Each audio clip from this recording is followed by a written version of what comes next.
Please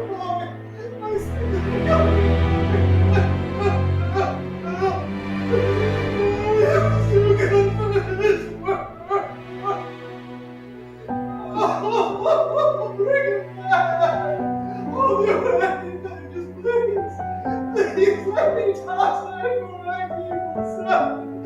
Just one more time. Please, Darcy. Have you know? Ooh. What's this? The new ban list update? Alright, guess it's time to brew some new decks.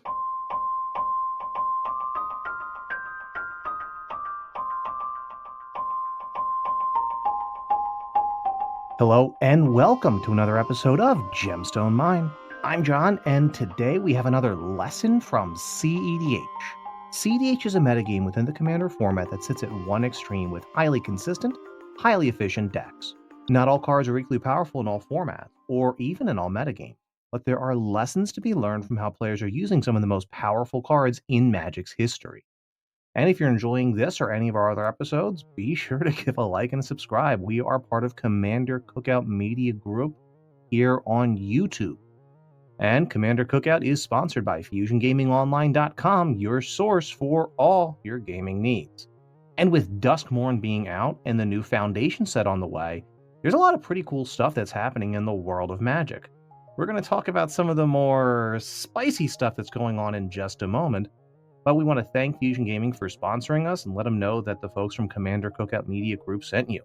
Whether it's from here on Gemstone Mine, back on the classic Commander Cookout podcast with Ryan and Brando, or something like Curbside Pickups, the most recent episode of which should have dropped just yesterday if all these schedules line up correctly.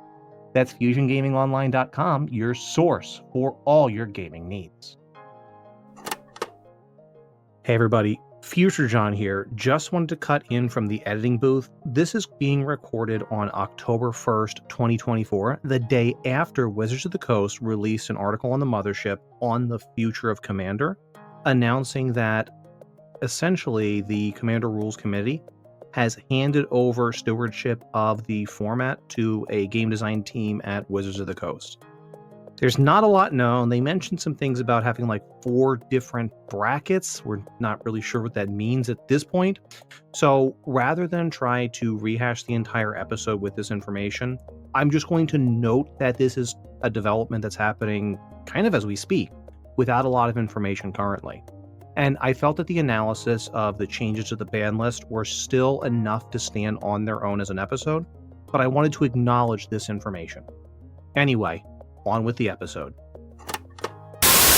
So, you've probably heard about it by now, and I'm probably not the first person to be telling you this, but just in case you haven't heard about this new ban list update, as of 9/23/2024, the Commander Rules Committee has banned Mana Crypt, Jeweled Lotus, Dockside Extortionist, and Nadu, Winged Wisdom. I'll cover the Nadu ban first, because it was probably the one that was the most obvious to see coming. Nadu had the paradox engine problem of being a commander that monopolized playtime in a non-deterministic way with a combo that didn't necessarily end the game and, by virtue of being non-deterministic, couldn't be shortcutted. It was unique in cEDH, and I think the format is going to miss it in that end of things, though I'm sure there's also some tournament grinders who've sat through Nadu combos who would disagree with me on that one. And it would have been really neat to see people try to come up with new ways to use it in the color identity like Bant, but because of those long drawn-out turns which don't necessarily do anything, I don't think it's a big surprise to see Nadu getting the axe. So if Nadu was not a surprise, let's cover the true shockers in the form of Mana Crypt and Jeweled Lotus, fast mana rocks that were usually pretty unique in their ability to power out mid to end game threats multiple turns early. And the ban list update was pretty clear that the Rules Committee doesn't want those kinds of play patterns in the format.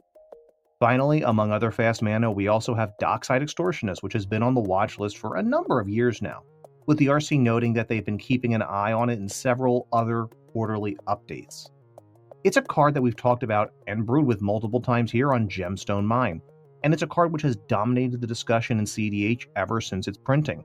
You remember during our arc of Jeskai, we talked about how this really reinvigorated the Jeskai color identity as the first in several cards printed starting in 2019 and then in 2020 to give Jeskai a brand new identity and strength in cEDH. And we are going to talk about the cEDH impact momentarily. But before we do, it sucks that several expensive aspirational cards were banned from the format, full stop. These are the cards that people may have saved up and became the crown jewels for their most powerful decks. And I hate that this happened. Saving up to buy a new toy to be told that you can't use it and that you wasted money getting it. It sucks that the decks which were enabled by these cards may cease to exist, and personally, I'm not happy that this happened to anybody. I myself owned a couple of Mana Crypts and a couple of Jeweled Lotuses, which are now essentially useless, although personally I plan to put them into a Commander Cube that I'm working on, where they may live on in infamy. But we're looking at the ban list from the standpoint of cEDH, and competitive metagames have to be willing to roll with the punches from ban list updates. And this is a big one for the metagame, with Mana Crypt in particular having been a staple since the format's inception. Mana Crypt is at its most powerful when dropped on turn 1, allowing a deck to catapult ahead multiple turns worth of mana, especially when other players have access to 1 or even 0 mana. In cEDH in particular, the dreaded turn 1 Rhystic Study was often seen as so egregious that the card was bandied about as a potential ban for a tournament ban list as recently as a month ago. You see, cEDH is a format where players are often casting multiple spells on turns 1 and 2, usually mana rocks and other minor card advantage engines. But an increasingly fast metagame has led to players mulliganing aggressively for a turn 1 Mana Crypt, so they could land a turn 1 Rhystic Study or similarly powerful draw engine early in the game to draw back out of the hole that they dug into while mulliganing down to 5 cards or 4 cards. While Rhystic Study was inarguably the most egregious of these, the difference between landing a 3 mana value engine and a 1 mana value or 2 mana value engine on turn 1 are pretty significant.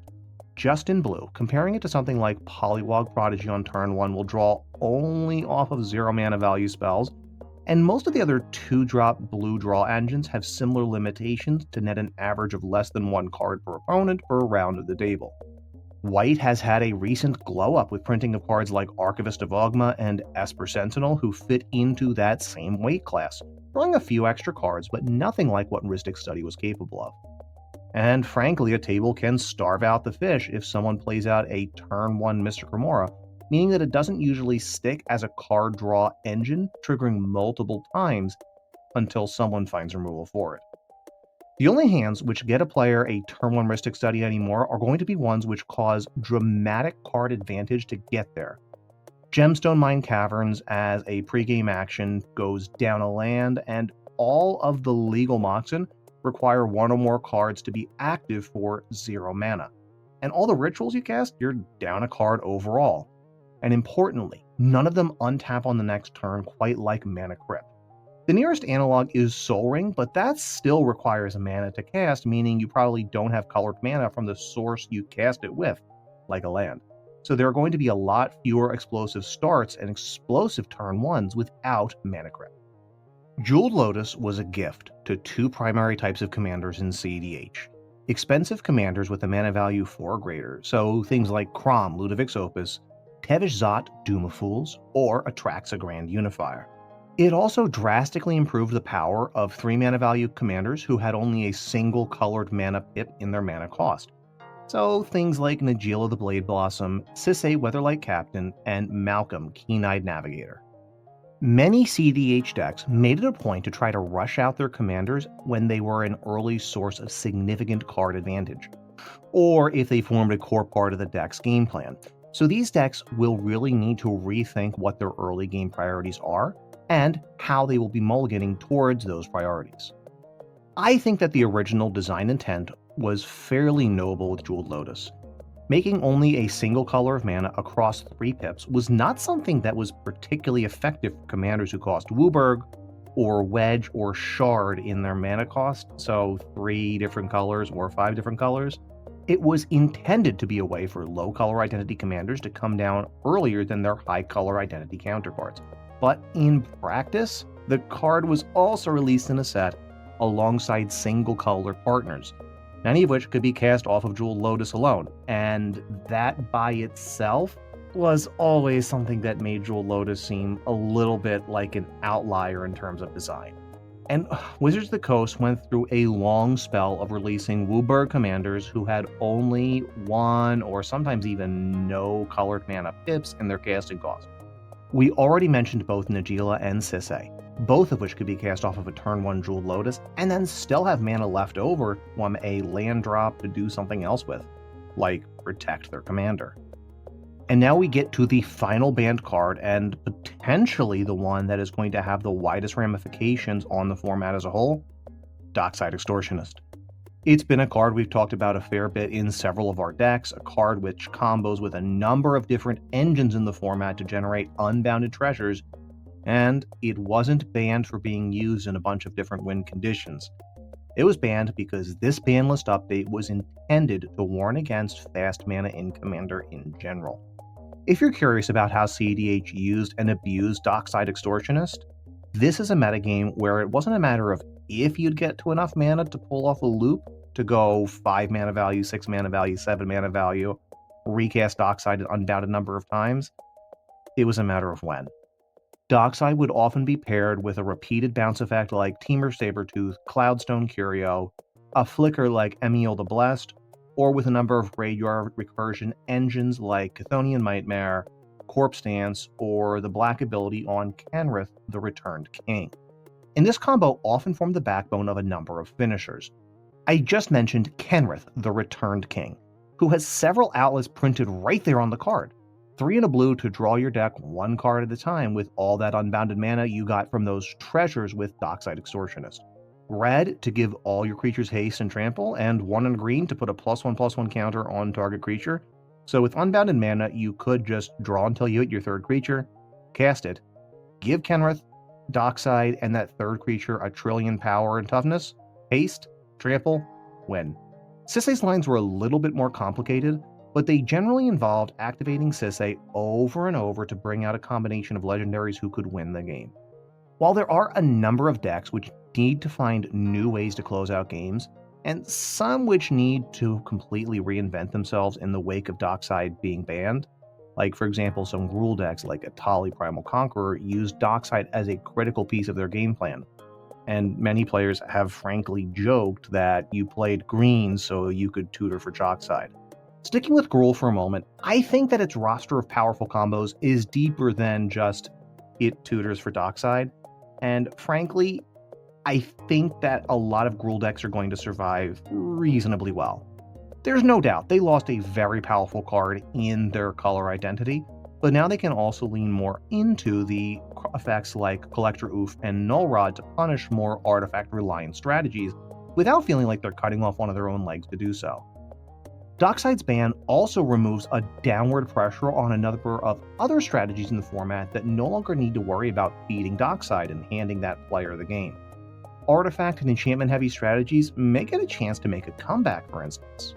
In addition, Dockside was almost single-handedly responsible for the death of another powerful red card in cEDH.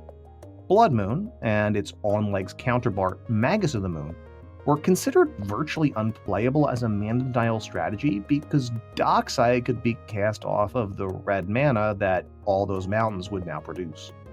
Mana denial in general was kind of dead with Dockside in the format, threatening to accelerate out of it and often combos straight through it.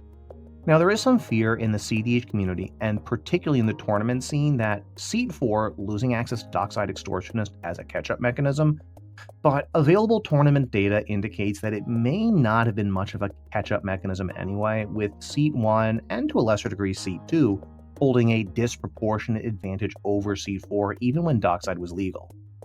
It remains to be seen just how much this will impact those numbers in the future, but I guess we'll have to wait and see. So where does cEDH go from here?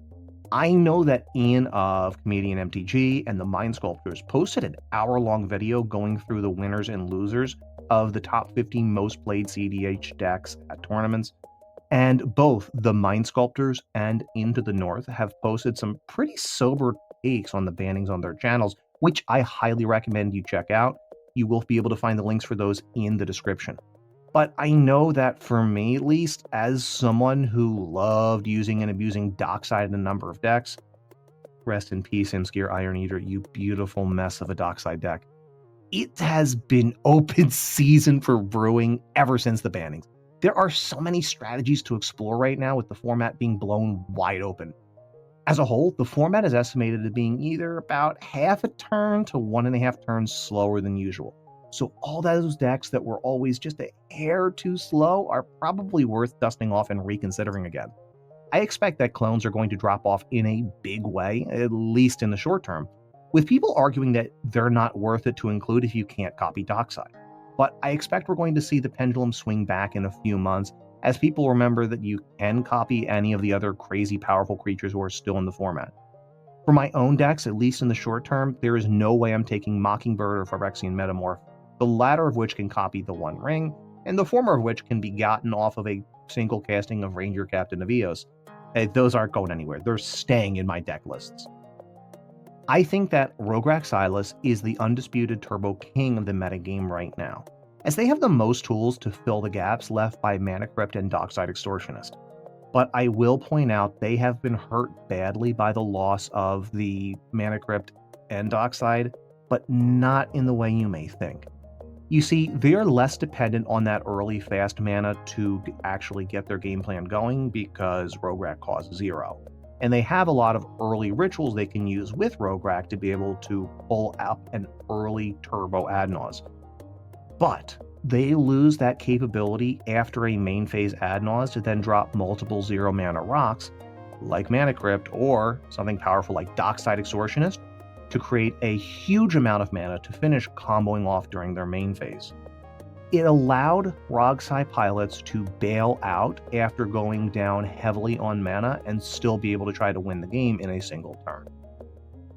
Another top deck, cEDH Weatherlight Captain, those pilots have some really good lines that work just fine without Dockside, but they are definitely not as easy as Dockside lines. They are slower, and frankly, losing both Jeweled Lotus and Mana Crypt slows the deck down a lot. I expect that a more ground-up reworking of cEDH is going to be in order, but I suspect it's going to come back pretty strong afterwards. Those lines are very difficult to interact with. They're a little bit easier to punch into now, but cEDH is a strong deck. I think it's going to be at or near the top of the metagame in the near future after some reconstruction. Next up, Blue Farm. Tymna Kraum needs some reworking too. Now, people may look at that and say, well, this deck never really needed Dockside combos to win, so what's the big deal? Well, what they've lost is a big piece of their core identity, where Kraum, Ludovic's Opus as a 5-mana value commander, becomes much more difficult to access reasonably, and particularly reasonably early, off the back of something like Mana Crypt or Jeweled Lotus. Blue Farm pilots are going to have to ask themselves, is it worth it now to tap out to play Kraum?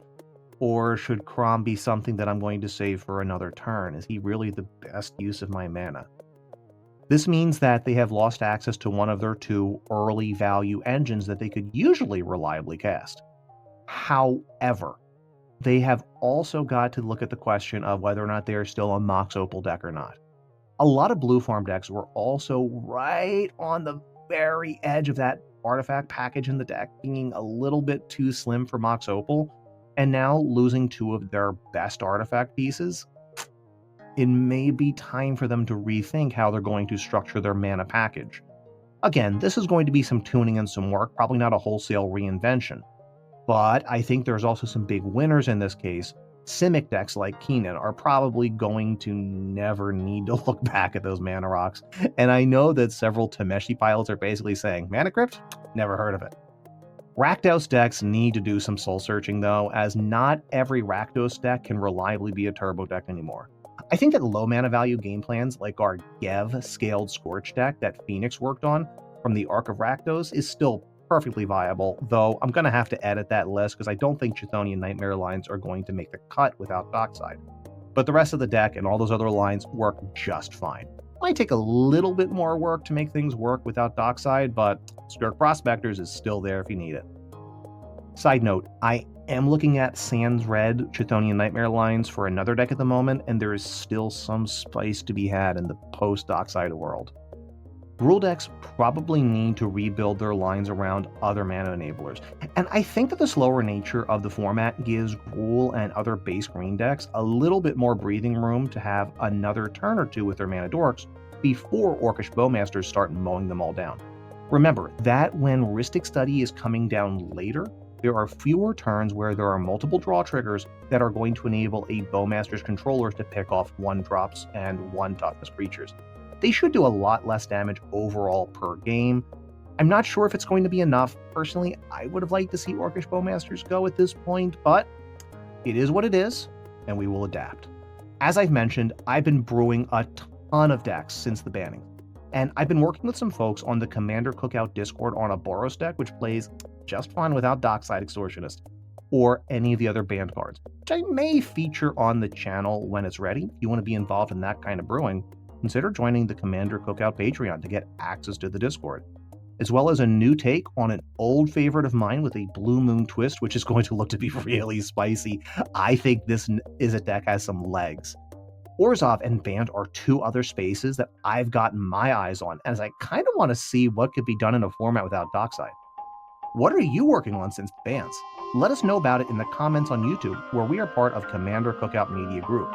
You can add us on Twitter, where we are at GemstoneMineMTG, or you can send us an email, gemstoneminepodcast@gmail.com. Until next time, I'm John, and this is Gemstone Mine.